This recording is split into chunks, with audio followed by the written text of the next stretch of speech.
সিরিয়ার সবচেয়ে বড় যে কারাগার, এই কারাগার যখন খুলে দেওয়া হয়েছে, যখন মুক্ত করা হয়েছে, আরে একজন মানুষ মজলুম, আপনি মনে করেন তার উপরে জুলুম করে বেঁচে গেছেন? না না না, মজলুমের আর্তনাদ বড় কঠিন।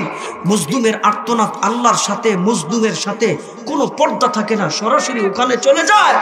সিরিয়ার ঘটনা কি সব বের হয়ে আসতেছে। ওখানে সবচেয়ে বড় যে কারাগার, এই কারাগারটা যখন ভেঙে ফেলা হচ্ছে, মুক্ত করা হচ্ছে, ওখান থেকে যুবতী নারীরা বের হচ্ছে, যেই নারীরা 10 বছর 12 বছর পর্যন্ত ওই কারাগারের মধ্যে বন্দী, সুন্দর সুন্দর নারীদেরকে সেখানে আটকে রেখে তাদের উপরে পাশবিক নির্যাতন, তাদের উপরে যৌন নির্যাতন। এখন তারা মা হচ্ছে, সেখানে ছোট ছোট শিশু বাচ্চা পাওয়া যাচ্ছে, ওই বাচ্চাগুলিও বন্দী অবস্থায় সেখানে আছে। এই বাচ্চা বলতে পারে না আমার বাবাকে, এই মা বলতে পারে না ওর বাবাকে, এই বাচ্চার বাবাকে বলতে পারে না আমার স্বামীকে বলতে পারে না।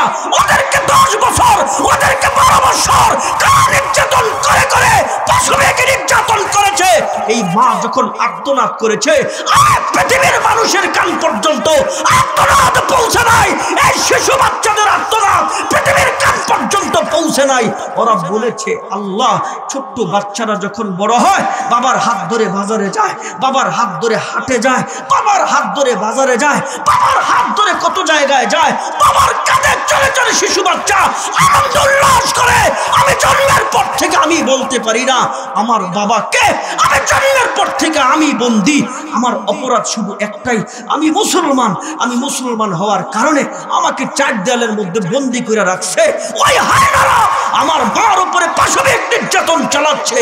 এই ছোট্ট বাচ্চারা বড় হচ্ছে, আর আকাশের দিকে তাকায় তো বলার সুযোগ নাই। আরে উপরে ছাদ, ডাইনে ডাইনে ছাদ, বামে বাম, চতুর্দিকে কারাবন্দি। এই মজলুমের আর্তনাদ আল্লাহ তাআলা এমন ভাবে কবুল করছেন, এমন ভাবে কবুল করছেন, পৃথিবীর কোনো স্বৈরাচার স্থায়ীভাবে থাকতে পারে নাই, কোনো জুলুমবাজ স্থায়ীভাবে থাকার কোনো সুযোগ নাই। কেন?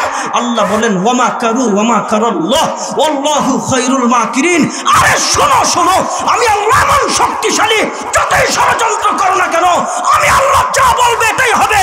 বান্দার আর্তনাদের পাহাড় পরিমাণ জমা যখন হয়ে গেছে, আকাশবাড়ি হয়ে গেছে, ওই দিন আল্লাহ তাআলার সাহায্য আসা শুরু হয়ে গেছে।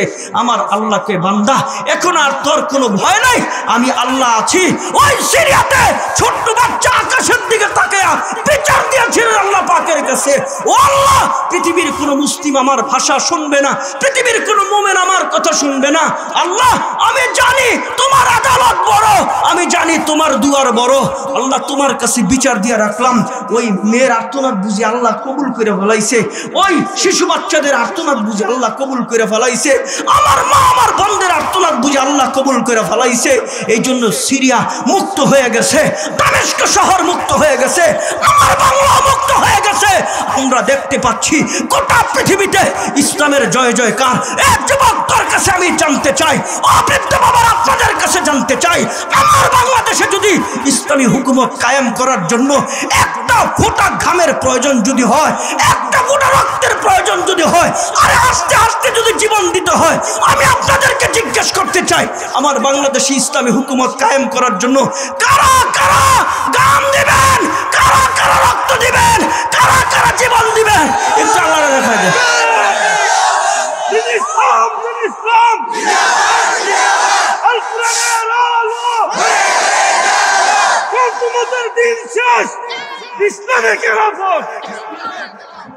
আল্লাহ কবুল করেন, আমিন কন। আরে জোরে বলেন আমিন, আরে মোহাব্বতে একসাথে জোরে বলেন আমিন। আগামীর বাংলাদেশ ইসলামের বাংলাদেশ আওয়াজ দিয়ে জোরে শুনতে চাই, ঠিক কিনা? আগামীর বাংলাদেশ কোরআনের বাংলাদেশ জোরে শুনতে চাই, ঠিক কিনা? কোন চোর বাটপার আর এই ধোঁকাবাজদেরকে আমরা দেখতে চাই না, আওয়াজ দিয়ে জোরে কোন, ঠিক কিনা? আল্লাহ কবুল করেন। জবান খুলে মোহাব্বতে জোরে বলেন আমিন। আর একটু মোহাব্বতে জবান খুলে জোরে কোন আমিন। একজন কাবিরের কথা শুনাইব, এরপরে চোখের পানি লইয়া আপনাদের সামনে 2টা হাত রব্বে কারিমের উপরে উঠায়া আমরা একটু দোয়া করব। মার জন্য দোয়া করব, বাবার জন্য দোয়া করব, আত্মীয় স্বজন যারা অন্ধকার কবরে ঘুমায় আছে। আমি যেই আয়াত তেলাওয়াত করেছি, ওই আয়াতের মধ্যে রব্বে কারিম বলেন কবরে আইসো না, কবরে আইসো না, সামানা নিয়ে আসো, কবর বড় ভয়ঙ্কর, কবরে আইসো না, কবরের সামানা নিয়ে আসো, কবর বড় ভয়ঙ্কর। কবর নবীর মেয়ে চিনে না, কবর নবীর বংশ চিনে না, কবর আলেম চিনে না, কবর কাউকে চিনে না। একটু জবান খুলে জোরে কোন, এই পৃথিবীর একচ্ছত্র মালিককে। একজন আকাবিরের কথা শুধু শুনাইব, হযরতে হুসাইন আহমদ মাদানী রহমতুল্লাহি আলাইহি। উস্তাদের পিছনে পিছনে যান। আরে উস্তাদকে শাইখুল হিন্দ রহমতুল্লাহি আলাইহি, কোমরের মধ্যে রশি, হাতের মধ্যে হ্যান্ডকাপ, চোরের মতো টাইনা টাইনা ওই ইংরেজ শাসকের ভয়ঙ্কর জেলখানা, মাল্টার জেলখানায় নিয়ে যায়। পিছনে পিছনে হুসাইন আহমদ মাদানী রহমতুল্লাহি আলাইহি রওনা দেয়। হুসাইন আহমদ মাদানী রহমতুল্লাহি আলাইহিকে বলেন, ও হুসাইন তুমি কোথায় যাও? তোমার তো কোনো অপরাধ নাই। হুসাইন আহমদ মাদানী রহমতুল্লাহি আলাইহি বলেন, এ মাল্টার জেলখানার রক্ষী বাহিনী, আমার জানতে বড় ইচ্ছে হয় আমার উস্তাদের অপরাধ কি, একটু বলো না আমার উস্তাদের অপরাধ কি। এবার ডাক দিয়ে বলেন, তোমার উস্তাদের অপরাধ হলো ইন্নাল্লাযীনা ক্বালু রাব্বুনাল্লাহ, তোমার উস্তাদ বলেন আমার রব আল্লাহ। তোমার উস্তাদ ইসলামের কথা বলেন, তোমার উস্তাদ দ্বীনের কথা বলেন, তোমার উস্তাদ মাদ্রাসার কথা বলেন, তোমার উস্তাদ মসজিদের কথা বলেন, তোমার উস্তাদ ধর্মের দাওয়াত দেয়। হুসাইন আহমদ মাদানী রহমতুল্লাহি আলাইহি বলেন, আমার উস্তাদ যে অপরাধী, আমি হুসাইন তো একই অপরাধী। আমিও বলি ইন্নাল্লাযীনা ক্বালু রাব্বুনাল্লাহ, আমিও বলি আমার রব আল্লাহ। নবীরা বলছেন আমাদের রব আল্লাহ, সাহাবায়ে কেরাম বলছেন আমাদের রব আল্লাহ, আমাদের আকাবিরা বলছেন আমাদের রব আল্লাহ। আমরা এই জায়গায় যারা বসছি, একটু জবান খুইলা আমার মালিককে খুশি করার জন্য একটু জোরে কোন, আমাদের রবকে। নবীদের যে অপরাধ আমাদেরও একই অপরাধ, সাহাবায়ে কেরামের যে অপরাধ আমাদেরও একই অপরাধ, ওলিয়া উলিয়াদের যে অপরাধ আমাদেরও একই অপরাধ। হুসাইন আহমদ মাদানী রহমতুল্লাহি আলাইহি বলেন, আমার উস্তাদের যে অপরাধ একই অপরাধ, আমি হুসাইনের অপরাধ। লাগা আমার হাতের মধ্যে হ্যান্ডকাপ, আমার কোমরের মধ্যে রশি লাগাও, আমারও নিয়ে যাও মাল্টার জেলখানায়। এবার রক্ষী বাহিনী ডাক দেখে, হুসাইন তোমায় দেওয়া যাবে না। বলে কেন? তোমার নামে হুলিয়া নাই, তোমার নামে মামলা নাই, তোমার নামে ওয়ারেন্ট নাই। শাইখুল হিন্দ মাহমুদুল হাসান দেওবন্দি রহমতুল্লাহি আলাইহির নামে ওয়ারেন্ট, শাইখুল হিন্দ মাহমুদুল হাসান দেওবন্দি রহমতুল্লাহি আলাইহির নামে কমপ্লেইন। এই জন্য কবরের মধ্যে রশি লাগায়া আমরা মাল্টার জেলখানায় নিয়ে যাব, তোমায় নেওয়া যাবে না। যেতে যেতে সাগরের কিনারার মধ্যে গেলেন, দেখেন উস্তাদকে স্টিমারে উঠাই দিছেন, স্টিমার ছেড়ে দিয়ে নিয়ে যাবেন, পাগলামি না করলে হবে না। হুসাইন আহমদ মাদানী রহমতুল্লাহি আলাইহি স্টিমারে উঠার জন্য লাফ দিলেন, স্টিমার ছেড়ে দিছেন, সাগরের মধ্যে পড়ে গেলেন। মাল্টার জেলখানার রক্ষী বাহিনীরা ডাক দিয়ে কয়, পাগল দেখছি তো, এমন পাগল দেখি নাই, উঠাও রে। উঠাইলেন ওই স্টিমারের মধ্যে। এবার উস্তাদ সাগরিদের চেহারার দিকে তাকায়, সাগরিদ উস্তাদের চেহারার দিকে তাকায়। সাগরিদ কোনো কথা বলেন না, উস্তাদও কোনো কথা বলেন না।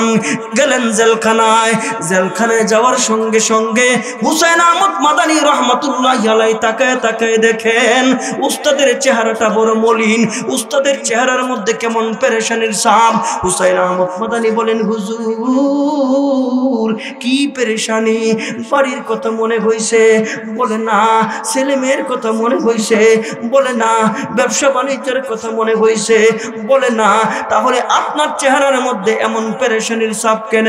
আমাদের আকাবির, আমাদের আকা আল্লামা হুসাইন আহমদ মাদানী রহমতুল্লাহি আলাইহির উস্তাদ শাইখুল হিন্দ মাহমুদুল হাসান দেওবন্দি রহমতুল্লাহি আলাইহি বলেন, আমার চেহারার মধ্যে পেরেশানির ছাপ আমি জিন্দেগিতে পর থেকে আমি সূরা দিয়া তারাবির নামাজ পড়ি না। আজকে যদি রমজান মাসের চাঁদ উঠা যায়, তুমিও হাফেজ না, আমিও হাফেজ না, আজকে যদি রমজান মাসের চাঁদ উঠা যায়, আমার জীবনের সর্বপ্রথম মনে হয় সূরা তারাবির নামাজ জেলখানার ভিতরে আদায় করা লাগবে। এই কারণে আমার চেহারাটা পেরেশানি, এই কারণে আমার চেহারার মধ্যে কেমন গম্ভীর্যতার ছাপ। এবার ডাক দিয়ে বলেন, তাই না কি কয়? হ।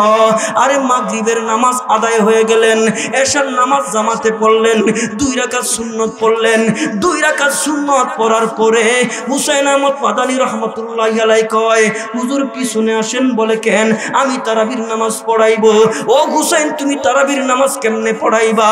ডাক দেখে, হুজুর আপনার চেহারার মধ্যে পেরেশানির ছাপ দেখা আমি সারাদিন কোরআন শরীফ হাতের মধ্যে নিয়া 1 পারা কোরআন শরীফ মুখস্থ করছি। ওই 1 পারা দিয়া 20 রাকাত তারাবির নামাজ আমি হুসাইন পড়াইবো। জোরে সুবহানাল্লাহ। একটু দিন লাগাইয়া শুই না যান, আমরা যখন জেলখানার মধ্যে ছিলাম আমাদের কাজ কি ছিল? আমরা যখন জামিন পাই, কয়দিরা ডাইকা কয়, হুজুর যায়েন না। কেন রে বাবা, জামিন হয়ে গেছে, যাব না কেন? না হুজুর যায়েন না। কেন যাব না? আমরা ঢুকার পরে দেখলাম একটা ওয়ার্ডের মধ্যে 200-250 মানুষ, আর একটা ওয়ার্ডের মধ্যে 300-350 মানুষ।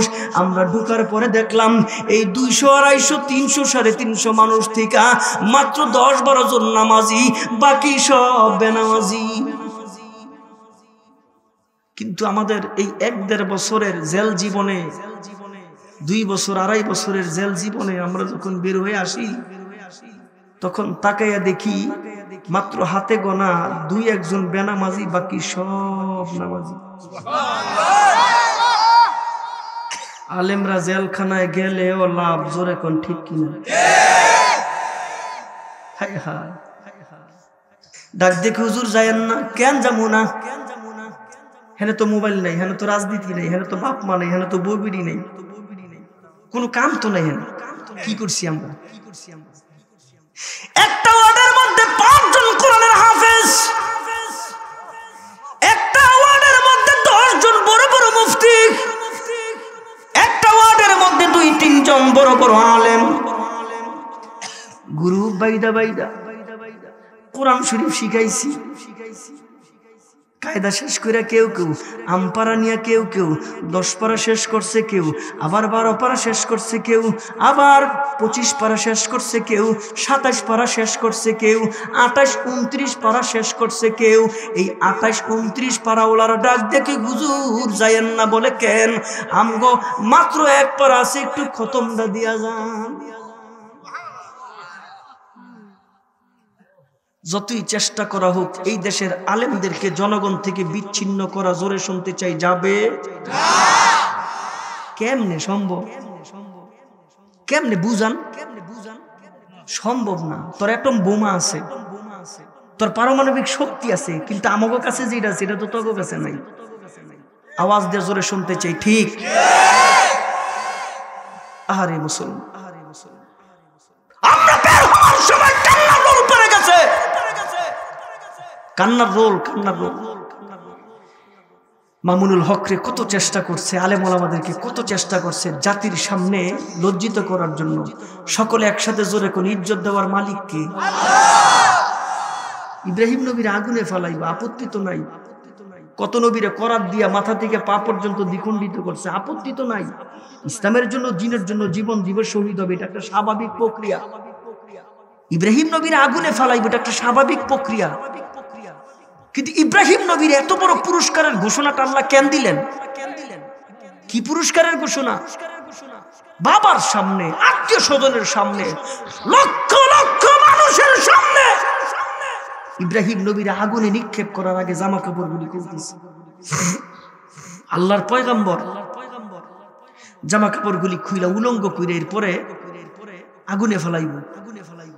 ইব্রাহিম নবী আকাশের দিকে খালি তাকায়, একবার ডাক দিছে, আল্লাহ ও ভাই একটা অন্তর থেকে একটু আকাশের দিকে মুখটা দেন। সবাই আকাশের দিকে মুখ দিয়া কম জোরে আল্লাহ।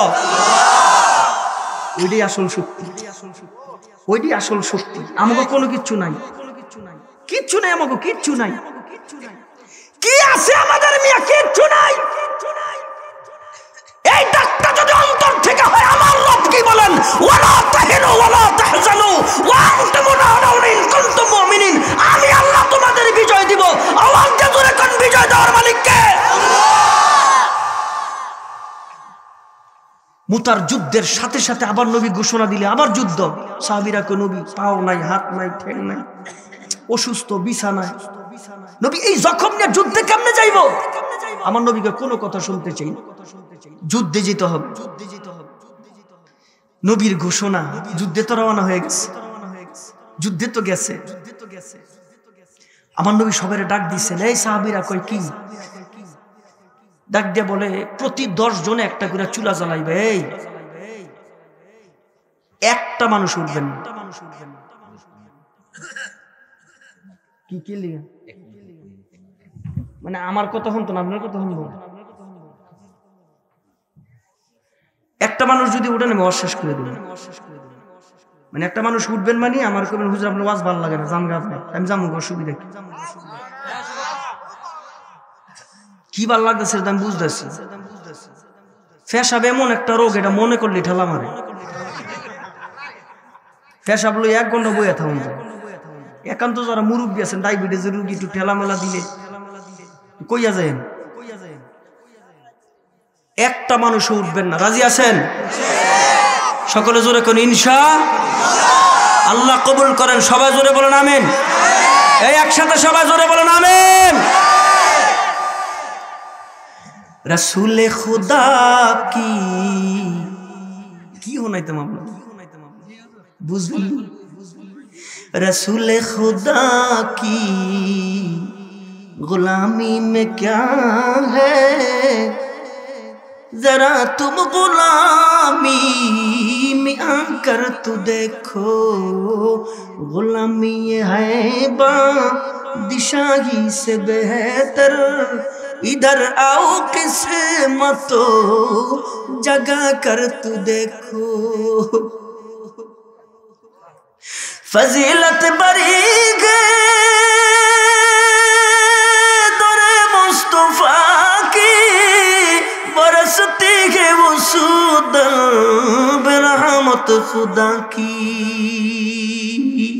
यहाँ कैफ मस्ती का आलम है तौरी, दिलों में तसव्वुर जमा कर तू देखो, रसूले खुदा की गुलामी में क्या है, जरा तुम गुलामी में आकर तू देखो।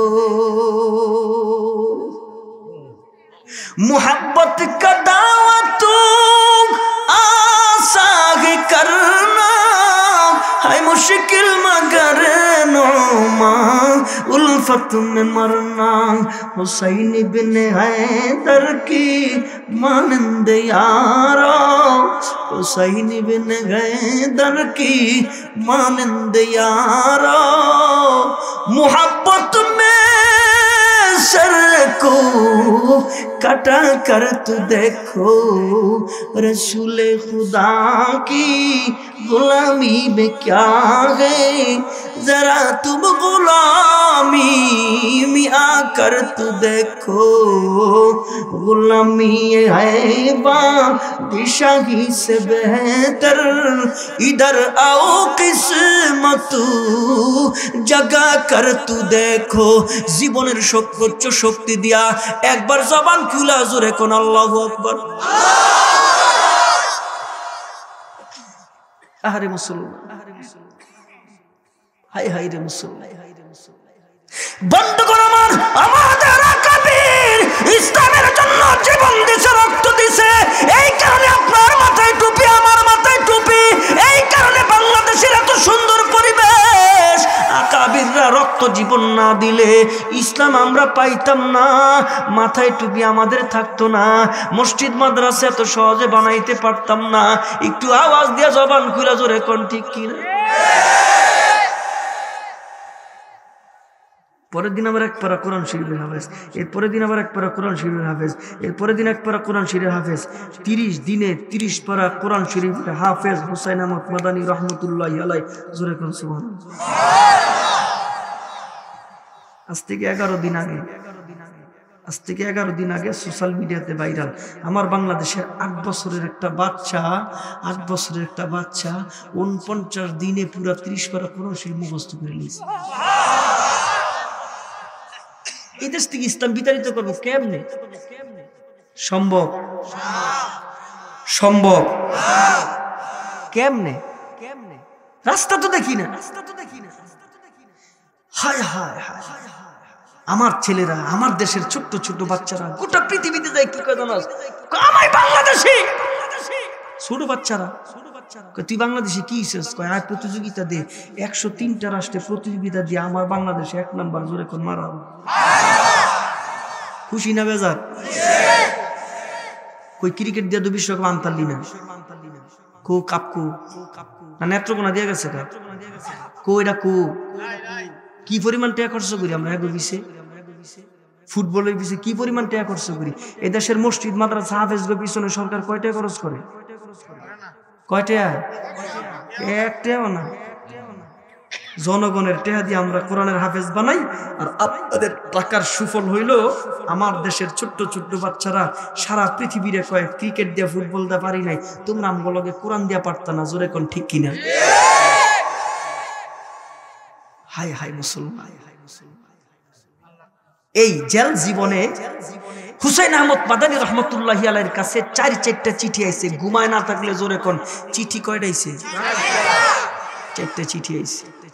হুসাইন আহমদ মাদানী রহমতুল্লাহি আলাইহিও ওস্তাদের কাছে বলে না, ওস্তাদও স্বেচ্ছায় জিজ্ঞাসা করে না। 4টা চিঠি। 4 চিঠির পরে হুসাইন আহমদ মাদানী রহমতুল্লাহি আলাইহি একটা চিঠি লিখতে বসছে, ছোট্ট একটা চিঠি। 4টা চিঠির পরে জবাব তো বড় হওয়ার কথা, 4টা চিঠির পরে কাগজ তো লম্বা হওয়ার কথা। ছোট্ট একটা কাগজ নিয়ে 2টা লাইন লেখছে। 2টা লাইন লেখা কাগজটারে বাজ কইরা জানালার পাশ দিয়া এটারে ফালাই দিছে। শাইখুল হিন্দ রহমতুল্লাহি আলাইহি এইবার আর থামায় রাখতে পারতেছে না। হুসাইন এদিকে আও, কই কি? 4টা চিঠি আইছে। কার চিঠি? জবাবে তুমি ছোট্ট একটা কাগজে 2 লাইন চিঠির জবাব লেখছো। কার কাছে লেখছো? ছোট্ট একটা কাগজ বাজ কইরা জানালায় দিছো। কার কাছে দিছো? 4টা চিঠি কার? জবাব লেখছো কার কাছে? দিছো কার কাছে? সকলে একসাথে জোরে কোন সুবহানাল্লাহ। চোখের পানিগুলো সেরে সেরে ডাক দেখো হুজুর। বলেন কি? अंतुमुल आज़ौना कुरआन में तुम्हारा शानो है, गम नहीं परवाह नहीं जब कुव्वत ईमान है, गम नहीं परवाह नहीं जब कुव्वत ईमान है। एक दिन मरना है फिर जब लड़के क्यों मरते नहीं, नौजवान क्यों शहादत का मजा लेते नहीं। मुंतज़िर घूरान जन्नत के शहीदों के लिए, जन्नतुल मावा मुज़य्यिन सईदों के लिए, जन्नतुल मावा मुज़य्यिन सईदों के लिए। আবার জবান খুলে সবাই বলেন মারহাবা। বন্ধুগণ আমার, হুসাইন আহমদ মাদানী রহমতুল্লাহি আলাইহি হুজুর এই 4টা চিঠি, সর্বপ্রথম যে চিঠি, ওই চিঠি আমার বড় ছেলের ইন্তেকাল, দ্বিতীয় চিঠি আমার দ্বিতীয় ছেলের ইন্তেকাল, তৃতীয় নাম্বার চিঠি আমার তৃতীয় ছেলের ইন্তেকাল, চতুর্থ নাম্বার চিঠি আমার একমাত্র কন্যা সন্তানের ইন্তেকালের খবর। আমি এই 4টা ইন্তেকালের খবর শুনলাম। আমি দুনিয়ার কোনো মানুষের কাছে চিঠি লিখি নাই, আমার চিঠির ভাষা পৃথিবীর কোনো মানুষ বুঝবে না। আমি কোনো আত্মীয়ের কাছে আমি আমার চিঠি লিখি নাই। 2টা লাইন আমি আমার মালিকের কাছে লেখছি। ওই দুইটা লাইন আমি মালিকের কাছে লেখা আমি জানালা দিয়া বাতাসের কাছে দিলাম, কারণ বাতাস হুকুম পালন করে আল্লাহর। আমি বাতাসকে বলছি, বাতাস এই চিঠি আমি আমার মালিকের কাছে লেখছি। ও বাতাস, আমি আমার মনের কথাগুলি দুইটা লাইনে লেখছি। ও বাতাস, এই চিঠিটা আমার মালিকের কাছে পৌঁছায় দিয়ায় বাতাস। ও বাতাস, যা আমার মালিকের কাছে চিঠি নিয়ে যাম। এবার শাইখুল হিন্দ মাহমুদুল হাসান দেওবন্দি রাহমাতুল্লাহি আলাইহি কয়, ও হুসাইন, ওই চিঠির মধ্যে তুমি কি লেখছো আমার একটু বইলা দাও, আমার একটু জানায় দাও। এবার ডাক দিয়ে বলেন, হুজুর, ওই চিঠির মধ্যে আমি আমার মালিককে লিখছি, তেরে ইশক মে কুহে গম সর পে লিয়া আব জুগু তুগু ও ऐशो नशा तो जिंदगी छोड़ दिया अब जोगो तुगो ओ ऐशो नशा तो जिंदगी छोड़ दिया अब जोगो तुगो तेरे इश्क में। ओ मालिक, तुम्हार ভালোবাসায়, ও মালিক তোমার প্রেমে পড়ে, ও মালিক তোমার জন্য এই গভীর রাতে দুনিয়ার কোন মানুষে খুশি করার জন্য আল্লাহর কসম, আল্লাহর কসম, দুনিয়ার কোন মানুষকে খুশি করার জন্য এই কনকনে শীতের মধ্যে আসি নাই। এই কনকনে শীতের মধ্যে এই জায়গার মধ্যে বসছি আমি আমার মালিককে খুশি করার জন্য। ও মালিক, তুমি মাফ করে দিও, জান্নাতের মালিক বানায় দিও। আমরা দুনিয়ার কোন মানুষকে খুশি করার জন্য আসি নাই, আমরা আল্লাহর সন্তুষ্টির জন্য এখানে আসছি। আমার মালিকের জান্নাতের আশায় এই জায়গার মধ্যে বসছি। হুসাইন আহমদ মাদানী কয়, ও মালিক, তোমার ভালোবাসায়, তোমার মোহাব্বতে কুঘে গম পাহাড় পরিমাণ চিন্তা ইচ্ছাকৃতভাবে মাথার মধ্যে নিয়েছি। আবু যুগু তুগু, এখন যা হবার হবে, ফাঁসি হবে আপত্তি নাই, জেল আরো লম্বা হবে আপত্তি নাই, নির্যাতন আরো লম্বা হবে আপত্তি নাই, জীবন যাবে তো যাক, আমার কোনো আপত্তি নাই। আমি এই জায়গায় স্বেচ্ছায় আইছি, আমি তোমার ভালোবাসায় মালিক। আমি জানি কবরের জিন্দেগি বড় ভয়ঙ্কর, আমি জানি মাটি কোনো কথা শুনে না। আমি তোমায় যদি রাজি করতে পারি, ও মালিক, ওই কবরটা হবে বিরাট বড়। আমি ঘুমাইবো ওই কবর থেকে আমি জান্নাত দেখব, আমি ঘুমাইবো ওই কবরের ভিতরে জান্নাতের নাজ ও নিয়ামত দেখব, আমি ঘুমাইবো আমার একটা ঘুমে ইসরাফিলের সিংহার ফুঁকি আর ভাঙবে না। ও মালিক, তোমার ভালোবাসায় আমি এইখানে স্বেচ্ছায় আসছি। আবু যুগু তুগু, এখন যা হবার হবে, ও আয়েশো নশা তো জিন্দেগি ছোড় দিয়া আবু যুগু তুগু। এই জায়গায় আরো মানুষ ছিল, অনেকে আগে আগে উঠা গেছে, অনেকে কম্বলের তলে ঢুইকা গেছে। আমগত বাড়িতে কম্বল আছে, আমগত ঘরের ভিতরে খাট আছে। যে সমস্ত মানুষগুলি গেল নসিব খারাপ, এতক্ষণ থাকতে পারলাম, আখেরে মোনাজাত নসিব হইল না। কারণ আমার দিলটা কয় আজকের দোয়াটা মালিক কবুল করে ফেলাইব, আজকের দোয়াটা আল্লাহর দরবারে কবুল হইব, আজকে একটা চোখের ফোঁটা পানি আল্লাহর দরবারে কুজরানা দিয়া যাব। কার জানি মা অন্ধকারে কবরের মধ্যে, ও মুসলমান, মার কবরে দাঁড়াইবার সুযোগ আমরা পাই না। আরে কোন মা, সেই মা 10 মাস 10 দিন গর্ভে ধারণ করছে, কলিজায় একটা দুইটা লাথি না, আমার মার কলিজায় কতগুলি লাথি মারছি রে যুবক। যেই বাবা কাঁধে কইরা রাস্তায় রাস্তায় হাঁটতো, বুক থেকে কখনো সন্তানটারে জমিনের মধ্যে রাখে নাই। বলে কেন? আরে আমার জাদুদনের ঠান্ডা লাইগা যাবে, আমার ওই বাবা অন্ধকার কবরে, আমার বাবায় কবর থেকে ডাকে, ও সন্তান কবরের পাশে একটু আইসা দাঁড়ান, একটু সূরা পড়, একটু দুরূদ শরীফ পড়। তুমি জানো না রে সন্তান, তোমার সূরা ইখলাসের দাম কত বেশি। আমি কবরে তাইকা তোমারে ডাকি, ওরে নাফরমান সন্তান, তোরে কোন আরামে ওই যে আল্লাহু আকবার আওয়াজ তোর কানের ভিতরে কবরের মধ্যে কেমনে আছি তুই জানোস না, একটু দাঁড়া, একটু দোয়া করলে আল্লাহ তাআলা মাফ করে দিব। আমি জানি না কার জানি মা নাই, আমি জানি না কার জানি বাবা নাই। আজকে মার জন্য দোয়া করব, বাবার জন্য দোয়া করব। আমার দিলটা কয় আমি মুসাফির মানুষ, আমার মালিকের কাছে দোয়া করলে দোয়া কবুল হবে। একটু আওয়াজ দিয়ে জোরে শুনতে চাই, দোয়া কবুল করার মালিক কে? মা নাই কার কার হাত উড়ান, মা নাই কার কার, বাবা নাই কার কার উড়ান। আমারও নাই, বাবা নাই। অধিকাংশ মানুষেরই মা বাবা নাই, একটু হাত নামান। এরা ভাগ্যবান যাদের মা আছে বাবা আছে, অনেক ভাগ্যবান, অনেক ভাগ্যবান। নবী কি কয় জানেন? মা যদি ঘুমায় থাকে, বাবা যদি ঘুমায় থাকে, একটু মহব্বতের নজরে খালি তাকাই না। নবীজি তাকাইলে কি কয়? তাকাইলেই আল্লাহ একটা কবুল হজের সওয়াব দিয়ে দিবে। হজ করতে কয় টাকা লাগে জানেন? কয় টাকা লাগে? এখন 7.5 লাখ। কয় কি 6 লাখ টাকার নিচে হজ নাই? আছে? নাই। এত কষ্ট করে টাকা খরচ করে হজ করতে যান, কবুল হইতেও পারে না হইতে পারে, কিন্তু মার চেহারার মধ্যে মহব্বতের নজরে তাকাইলেই কবুল হজের সব। আওয়াজ দিয়ে জবান খুলে জোরে করে সুবহানাল্লাহ। এই সুযোগটা পাইবেন না কারা জাগো মা কবরে, এই সুযোগ পাইবেন না কারা জাগো বাবা কবরে, ঠিক না? আয় না, আমগো দিল তো শক্ত, চোখ দিয়ে তো পানি আসে না, আমগো দিল তো অনেক শক্ত। আসেন না আজকে একটু কান্দি মার জন্য, আসেন না আজকে বাবার জন্য একটু কাঁদতে পারবেন? কাঁদতে পারবেন? আল্লাহ কবুল করেন, বলেন জোরে আমিন। একসাথে জবান খুলে মোহাব্বতে জোরে করে আমিন। গোপনে গুনাহ করছি কত, এমন গুনাহ যেই গুনার খবরগুলি পৃথিবীর কোন মানুষ জানে না। আই মালিক, ভিক্ষুকের মতো কাঙ্গালের মতো বড় আশা নিয়ে তোমার শাহী দরবারে হাত বাড়াইছি আল্লাহ। জিন্দেগির তামাম গুনাহগুলি তুমি মাফ করে দাও। তুমি মাফ না করলে কার কাছে যাব?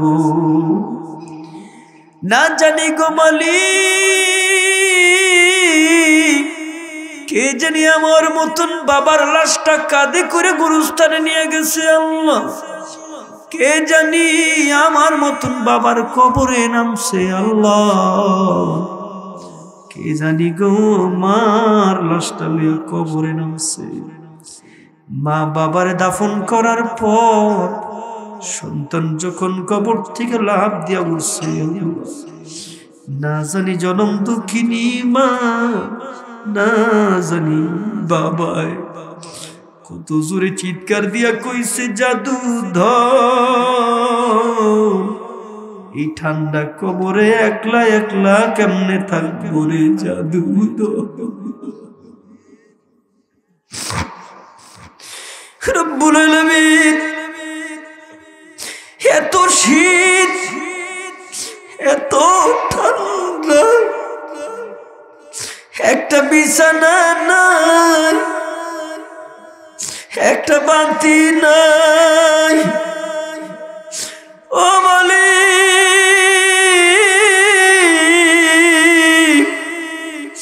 আমার মা কেমনে ওই কবরে ঘুমায়, আমার বাবা জানি কেমনে।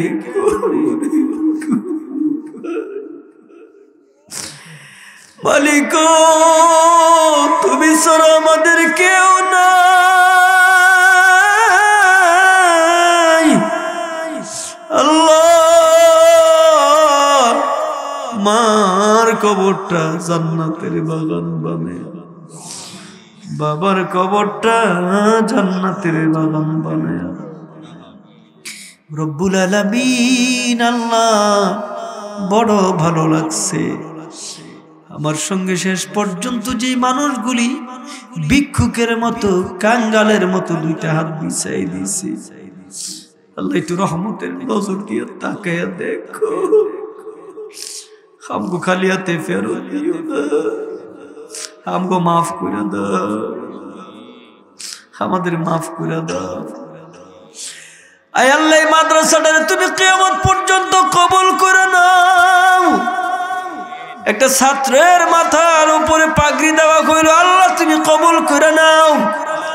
যারা দান সদকাগুলি করলো আল্লাহ দান সদকা কবুল করে নাও রব্বুল আলামিন। জীবনে একবার বলে খানায় কাবার কালো গিলাপ ধইরা গুইরা গুইরা লাভবাইক বলার তৌফিক দিয়া দাও। সবুজ গম্বুজের নিচে আমার মায়ার নবী দয়ার নবী ঘুমায়, আমার নবীর কদমের সামনে দাঁড়ায়া আমার নবীর সালাম দেওয়ার তৌফিক দিয়া দাও। আল্লাহ আমাদের দেশটারে তুমি হেফাজত করে নাও, দেশি বিদেশি সমস্ত ষড়যন্ত্রের হাত থেকে হেফাজত করে নাও। আলেম ওলামাদের ইজ্জত বাড়ায় দাও, বাংলাদেশের সমস্ত মসজিদ মাদ্রাসাগুলি কবুল করে নাও রব্বুল আলামিন। আল্লাহ মা বোনরা যারা আমার সঙ্গে আল্লাহ পর্দার আড়াল থেকে হাত তুলছে আল্লাহ মা বোনগুলির আল্লাহ কবুল